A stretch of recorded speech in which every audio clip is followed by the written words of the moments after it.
할렐루야. 저희 큰아들이 이제 여름 지나면서 18살이 됐어요. 그래서 이제 성인이 됐는데, 이제 성인이 되니까 말을 더 잘 안 듣고 자기 마음대로 하려고 하는 경향이 좀 더 세졌습니다. 그래서 이제 그때마다 엄마가 아들을 위해서 기도하는 거예요. 아들을 위해서 이제 새벽마다 가서 기도를 하면 어느 날에 이제 들어오면서 마음에 무슨 감동이 이렇게 느껴지나 봐요. 그래서 이제 어느 날 그 현준이를 앉혀놓고 식탁에 앉혀놓고 얘기를 하는 거예요. 현준아, 엄마가 너를 위해서 기도를 해보니까 하나님이 네 영적인 상태를 알려주셨어. 너 지금 상태가 이렇지? 이렇게 얘기하니까 이게 뭘 맞다고 생각이 됐는지 이렇게 얘기하는 거예요. 엄마, 어떻게 알았어요? 소름이 돋네. 소름이 돋네. 이런 얘기를 하더라고요. 그 아이들이 종종 하나님을 느낄 때, 또 예상치 않은 상황에서 하나님이 개입하시는 걸 느낄 때 좀 이런 표현 쓰는 것 같아요. 소름 돋네. 소름 돋았어. 뭐 이런 표현을 하는 것 같은데, 저는 좀 이런 표현을 좀 안 좋아합니다. 왜냐하면 어떤 의미로 하는지 알거든요. 하나님이 나도 모르는 사이에 굉장히 세밀하게 어느 순간에 나의 삶에 개입함을 느낄 때, 좀 이렇게 놀랄 때 소름이 쫙 돋기도 하잖아요. 그때 소름 돋는다 이런 표현을 쓰는데, 저는 그 표현 속에 이런 내용이 좀 들어가 있는 것 같아서 조금 안 좋게 느껴져요. 어떻게 안 좋게 느껴지냐면, 소름이 돋는다는 거는 하나님이 내 삶 속에 이렇게 들어오는데 좀 낯설게 들어온다는 느낌이 좀 느껴져서, 그러니까 평상시에 느껴지는 게 아니라 갑자기 좀 느껴진다. 그래서 좀 낯설게 느껴진다. 이렇게 표현이 되는 것 같아서 좀 그 표현이 안 좋게 느껴지는 거예요. 우리 성도들은 하나님이 우리 삶에 개입하는 게 날마다 이어져야 하고 매 순간 이어져야 되는 줄로 믿습니다. 그래서 하나님이 들어오시는 게, 하나님이 내 삶 속에 개입하시는 게 낯설면 안 된다는 거죠. 너무 익숙해야 된다는 거예요. 그런 의미에서 우리가 매 순간 하나님과 화목한 삶, 하나님과 연합된 삶, 이런 삶을 사실 수 있기를 주님의 이름으로 축복합니다. 우리가 오늘 읽은 로마서 6장의 말씀 속에는 믿음으로 의롭다고 인정을 받은 사람, 또 믿음으로 하나님 나라의 상속자가 된 사람들이 하나님과 함께 누리고 하나님과 화목을 누리고 연합된 삶을 살게 되는 것을 설명을 하고 있습니다. 그래서 하나님과 화목을 누린다, 하나님과 연합된다, 하나님과 교제하는 삶을 산다 라는 말, 이런 말을 반복적으로 사용하고 있어요.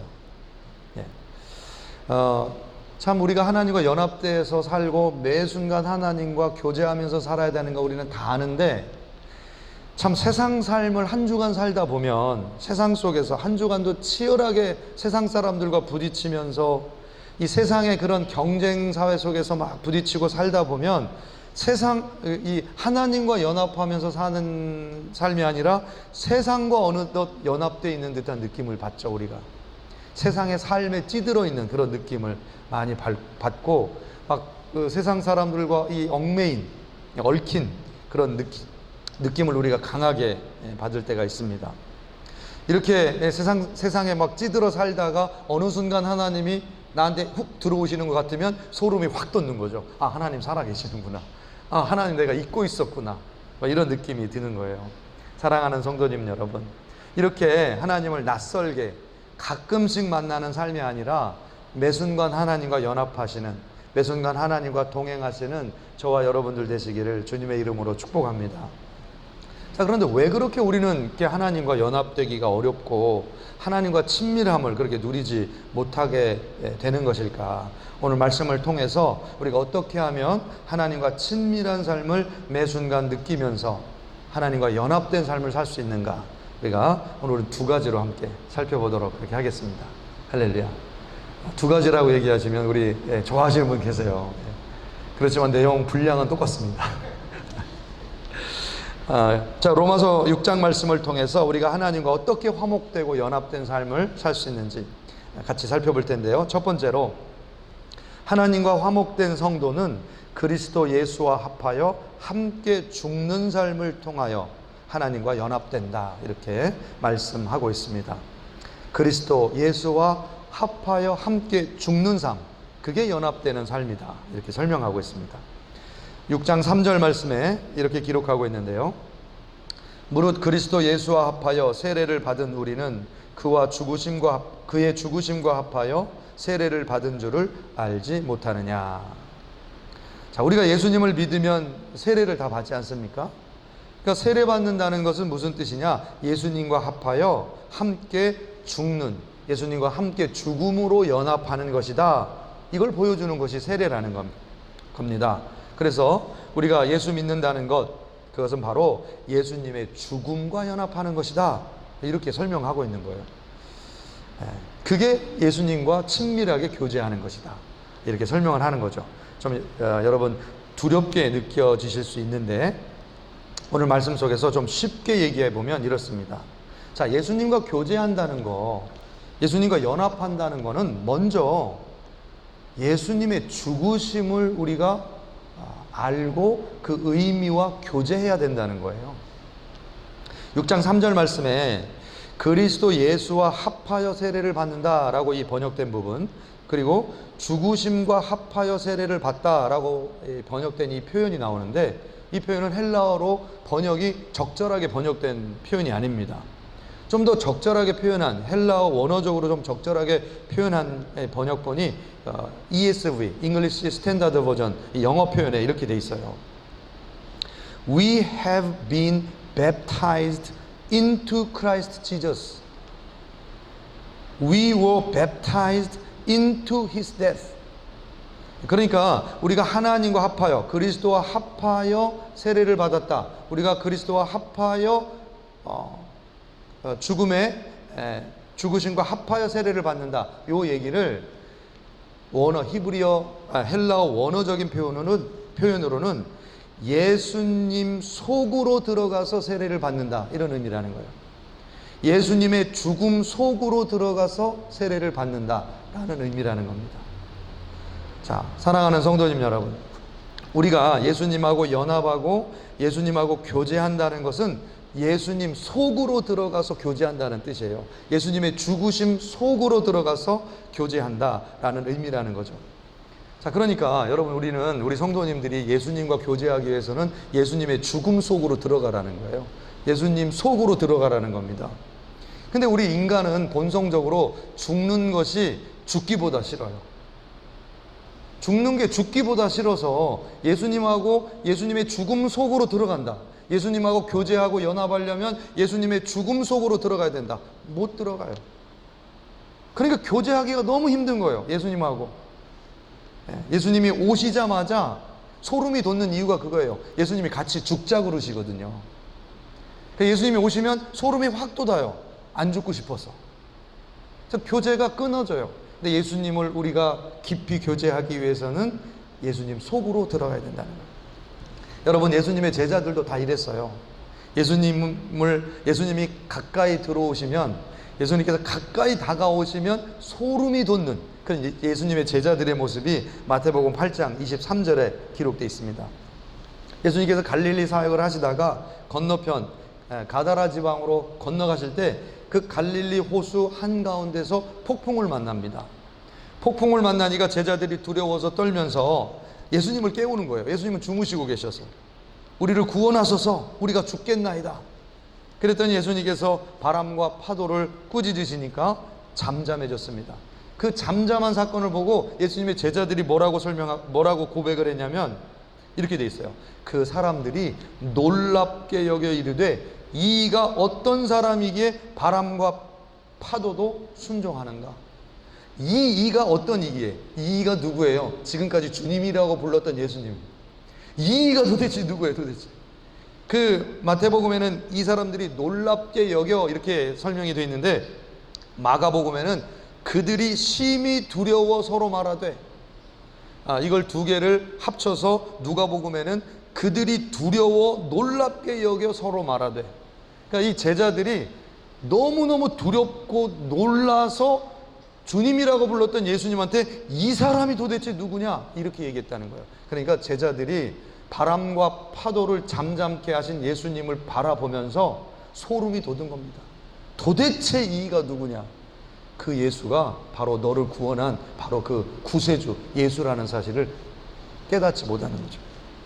사랑하는 성도님 여러분, 오늘 제자들이 예수님 속으로 더 깊이 들어가고 예수님이 우리 삶 속으로 더 깊이 들어오실 때 그것이 우리에게 부담이 되고 그것이 낯설어져서 놀랍고 두려운 마음이 들어서 예수님을 정말 낯선 눈으로 바라보는 그런 사람들이 아니라 진짜 우리가 예수님이 어떤 분이신지를 그 예수님 속으로 들어가서 경험할 수 있는 저와 여러분들 되시기를 주님의 이름으로 축복합니다. 성경에는 예수님의 죽음 속으로 들어간 사람이 기록되어 있는데 그 사람이 누구냐면 아리마대 요셉입니다. 아리마대 사람 요셉. 이 아리마대 사람 요셉에 관한 이야기는 사복음서에 다 기록이 돼 있어요. 그만큼 중요한 사건이라는 거예요. 이 아리마대 사람 요셉은 예수님께서 십자가 달려 돌아가시자마자 그 시체를 달라고 빌라도에게 찾아가서 예수의 시체를 달라고 요구한 사람이에요. 그리고 나서 그 예수님의 시체를 자기 무덤에 장사를 지냅니다.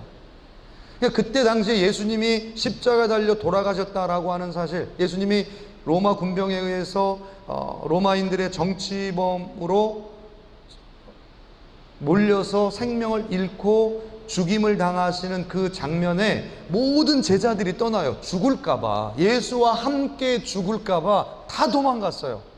그래서 예수님이 사형을 당하시고 죽음을 당했을 때까지만 해도 모든 사람들이 죽을까봐 아무도 나타나지 않았어요. 근데 그때 아리마대 요셉이 나타난 겁니다. 그리고 예수의 시체를 달라고 요구한 거예요. 그거는 나도 죽여주세요 이 뜻입니다.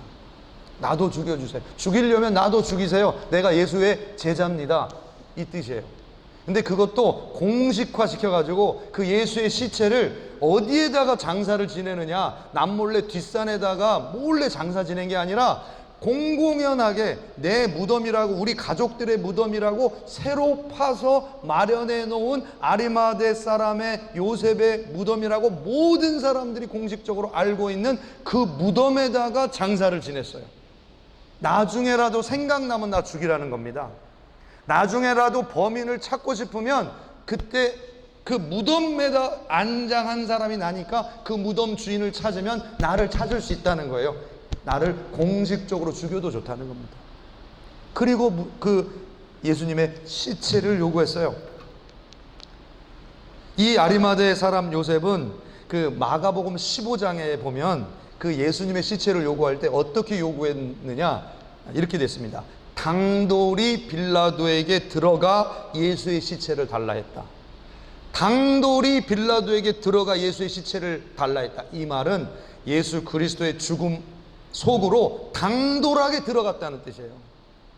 자기 목숨을 내놓고 예수 그리스도의 그 십자가 속으로 당돌이 들어갔다는 거예요. 그리고 자기도 주님과 함께 죽겠다고 결단한 겁니다.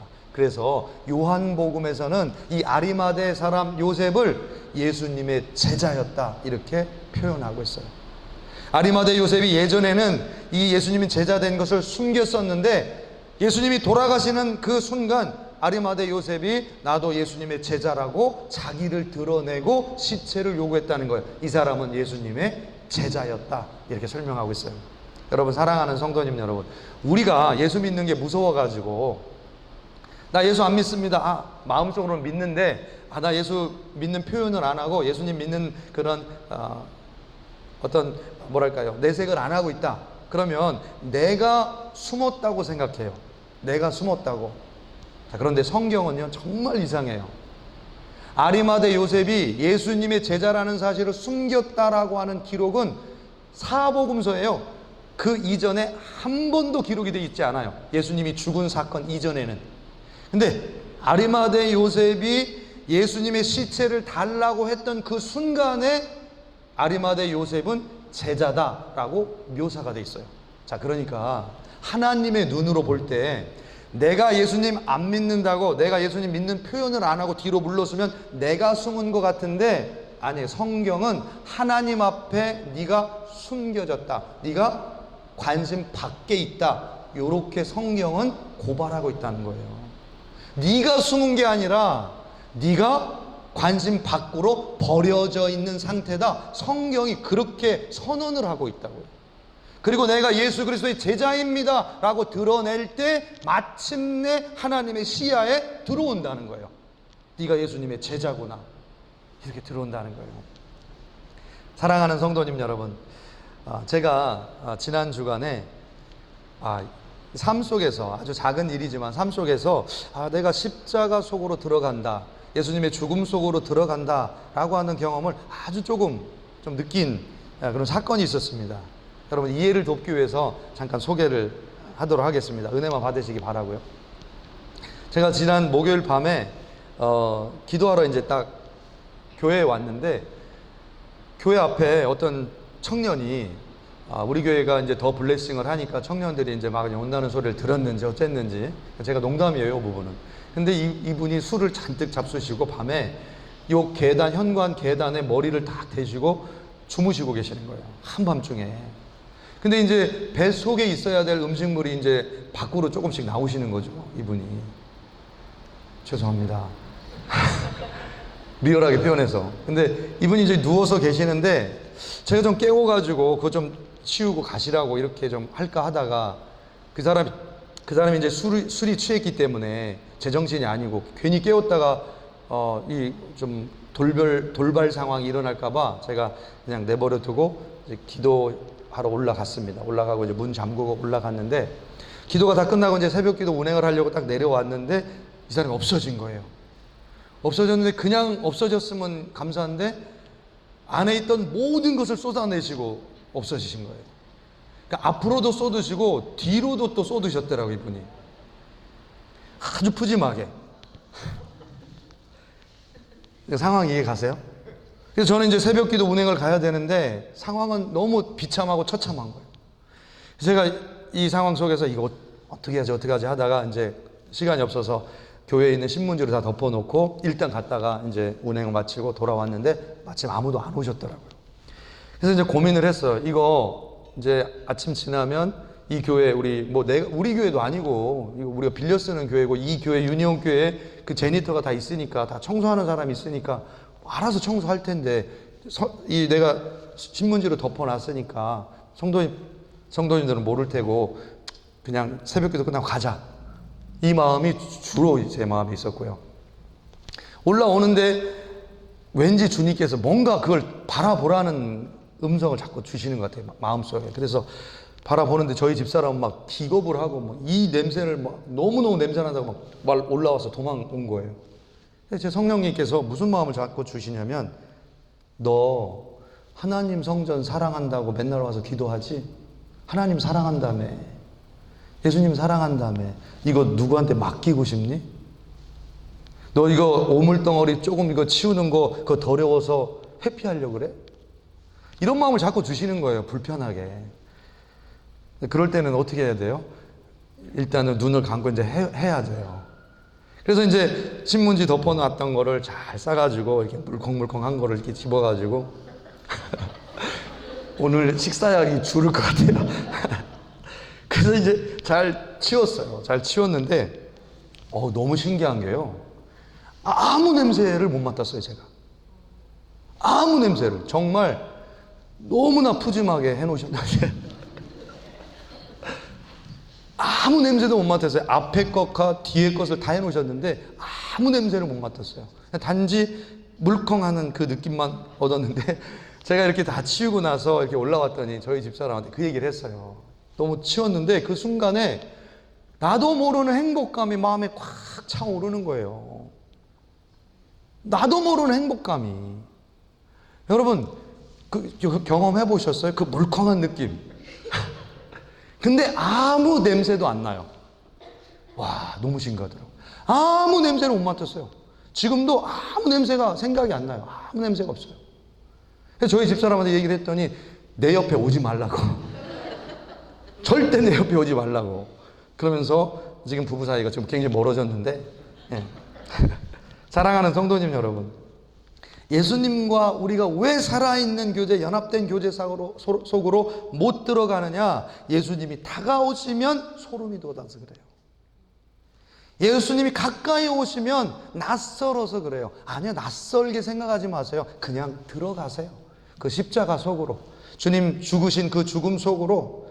여러분 두려움을 버리고, 숨고 싶은 마음을 버리고, 여러분 도망가고 싶은 마음을 버리고 과감하게 당돌하게 예수 속으로 들어가세요. 그때 연합이 일어납니다. 그때 화목이 일어납니다. 이 교제 속으로 들어가실 수 있기를 주님의 이름으로 축복합니다.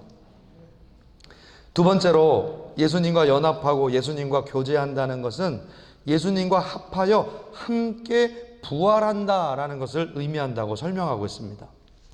로마서 6장 8절과 9절에 이렇게 기록하고 있는데요. 만일 우리가 그리스도와 함께 죽었으면 또한 그와 함께 살 줄을 믿노니 이는 그리스도께서 죽은 자 가운데서 살아나셨음에 다시 죽지 아니하시고 사망이 다시 그를 주장하지 못할 줄을 알미로라. 예수와 함께 죽고 예수님의 죽음 속으로 들어가는 교제가 있으면 반드시 예수님과 함께 사는 경험이 당연히 따라온다는 거예요. 예수와 함께 죽으면 예수와 함께 사는 경험이 동시에 주어진다는 겁니다. 물론 시간 차이는 있을 수 있어요. 그러나 하나님과의 교제, 예수님과의 교제 속에 예수와 함께 죽는 경험이 있으면 반드시 부활의 경험이 주어진다는 거예요. 문제는 우리 예수 그리스도를 믿는 사람들이 왜 부활의 경험을 얻지 못하느냐? 죽는 경험조차 시작하지 않았기 때문에. 예수님과 함께 죽는 경험을 시작하지 않았기 때문에 부활해 주는 경험을 우리가 도무지 경험할 수 없다는 겁니다. 여러분, 우리가 이 세상을 살면서요, 여러 가지 행복을 느낄 경우가 많이 있잖아요. 예를 들면 정말 맛있는 음식을 먹는다든지, 좋은 사람을 만난다든지, 대학에 합격한다든지, 무슨 상을 받는다든지, 무슨 돈을 크게 번다든지. 여러분, 우리가 행복감을 느낄 때가 얼마나 많이 있습니까? 어떤 성취감을 느낀다든지 행복감을 느낄 때가 많아요. 그런데 여러분 생각해 보셨어요? 가장 행복함을 느끼는 순간이 언제인지. 야, 이게 진짜 행복이구나, 최고의 행복을 내가 느꼈다. 여러분, 그게 언제라고 생각하십니까? 죽었다가 사는 경험을 했을 때가 가장 행복한 경험입니다. 죽었다가 사는 경험을 하는 그 행복이야말로 이 세상의 어떤 행복보다도 더 큰 행복이고 비교할 수 없는 행복이에요. 죽었다가 사는 부활을 경험하는 것만큼 큰 기쁨과 행복이 없어요. 여러분, 이게 바로 우리 예수 믿는 자들이 누리는 기쁨입니다. 예수 믿는 자들이 누리는 기쁨의 원천이 뭐냐? 죽었다가 살아난 부활의 기쁨이에요. 이 세상이 아무리 힘들어도, 여러분, 이 세상이 우리를 아무리 속이고 아무리 고통을 주고 멸시를 주고 천대하고 우리 걸 다 뺏어가서 어둠 속에 절망 속에 다 집어넣는다고 해도 우리는 이 세상이 감당할 수 없는 가장 큰 행복의 근원을 가졌어요. 그게 뭐냐? 죽었다가 살아난 부활의 기쁨이 우리에게 있어요. 아멘입니까? 죽었다가 살아난 그 부활의 기쁨이 있어요. 여러분, 이 세상이 어둡다고 느껴지세요? 너무 힘듭니까? 너무 힘드세요? 여러분, 너무 절망적이신가요? 여러분 상황이? 너무 고통스러우세요? 여러분들 삶이 너무 지겨우세요? 아무 재미도 없으시고 아무 행복감도 없으세요? 너무 어두운가요? 여러분, 그 어둠보다, 그 절망보다 더 큰 이 세상을 이기고도 남는 기쁨이 우리에게 예수 믿는 믿음 속에서 주어졌다는 사실을 믿으시기 바랍니다. 여러분, 예수 믿으면서요, 우리 예수 믿는 성도님들 중에 여러분 이런 가짜 형식적 겉으로의 어떤 그 종교 생활을 여러분 신앙이라고 착각하지 않기를 제가 좀 죄송하지만 도전드립니다. 여러분, 세상 사람들 또 남들 보기에 그럴듯하게 신앙생활 하려고 하는, 그 종교생활을 하려고 하는 그런 분들이 꽤 있죠. 여러분, 좀 고고하고 좀 도도하고 좀 고급진 거, 고급지고 좀 나이스하게 좀 예수 믿어보고 싶은 어떤 그런 느낌적인 느낌, 그래서 좀 고고하게 좀 믿고 싶은 느낌적인 느낌, 거기에 빠지지 마세요. 속임수예요. 속임수예요. 여러분, 예수 믿고 예수님과 교제한다는 건 고고하고 도도하고 고급진 어떤 나이스한 어떤 문화를 즐기는 게 아니에요. 예수 믿고 예수님과 교제한다는 건 예수님과 죽고 같이 산다는 거예요. 죽는 게 고급집니까? 예수님과 죽는 게 고급져요? 나이스해요? 다른 사람들 보기에 그럴듯해 보이나요? 그 종교 생활이에요. 속지 마세요. 속지 마세요.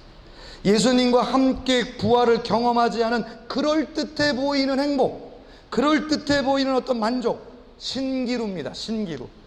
예수 부활이 없는 기쁨, 신기루예요. 사라지고 말 것들이에요. 더 큰 세상의 파고가 오면 언제든지 빼앗길 기쁨이에요. 그거 의지하지 마세요. 사랑하는 성도님 여러분, 그래서 여러분 이거 생각해 보셨어요? 이 세상에서 예수님이 부활하신 이후에 가장 기뻤을 사람이 누구였을까? 예수님이 부활하셨다고 하는 사실을 듣고, 소식을 듣고 가장 기뻐했던 사람이 누구였을까? 아리마대 요셉이었다고 저는 믿습니다. 아리마대 요셉이야말로 예수와 함께 죽으려고 결단하고 자기의 삶에, 자기의 무덤에 예수님을 안장했던 그 믿음의 결단을 보여줬던 그 아리마대 요셉이야말로 부활의 주인공 중에 주인공, 부활의 기쁜 소식을 받은 사람들 중에 으뜸, 가장 부활을 기뻐할 수 있었던 사람, 그게 바로 아리마대 요셉이었다는 사실, 여러분 기억하실 수 있길 주님의 이름으로 축복합니다. 여러분, 이런 의미에서 사도 바울이 이렇게 고백한 거예요. 사도 바울이 고린도전서 15장 말씀에 이렇게 고백하고 있습니다. 형제들아, 내가 그리스도 예수 우리 주 안에 가진 바 너희에게 대한 나의 자랑을 두고 단언하노니 나는 날마다 죽노라. 나는 날마다 죽노라. 이 고백을 했던 사도 바울의 이 고린도전서 15장의 본문은 뭐냐? 사람들이, 이 세상 사람들이 성도들을 가장 공격하는 부분이 어디냐? 예수가 부활하지 않았다라고 하는 공격이라는 거예요. 성도들이 어디서 제일 많이 넘어지느냐? 예수의 부활이 없고 성도의 부활도 없다라고 공격하면 성도들이 다 넘어지더라는 겁니다. 그래서 사도 바울이 고백한 게 있어요. 그리스도의 부활이 없으면 복음도 헛것이고 믿음도 헛것이고 우리가 가장 불쌍한 자로다. 우리가 바랄 것이 다만 이생뿐이라면 우리보다 더 불쌍한 사람이 어디 있느냐? 그리스도인들의 모든 믿음은 헛것이다. 그러나 예수 그리스도의 부활이 확실하기에, 성도의 부활이 확실하기에 나는 오늘도 날마다 죽는다. 나는 오늘도 날마다 죽는다는 이 고백으로 부활을 증거한다. 부활이 있기에 나는 오늘도 죽는다. 이게 사도 바울의 고백인 줄로 믿습니다. 사랑하는 성도님 여러분, 예수와 함께 죽고 예수와 함께 사는 부활의 교제를 날마다 누리시는 사랑하는 성도님들 다 되시기를 주님의 이름으로 축복합니다. 아멘. 기도하겠습니다.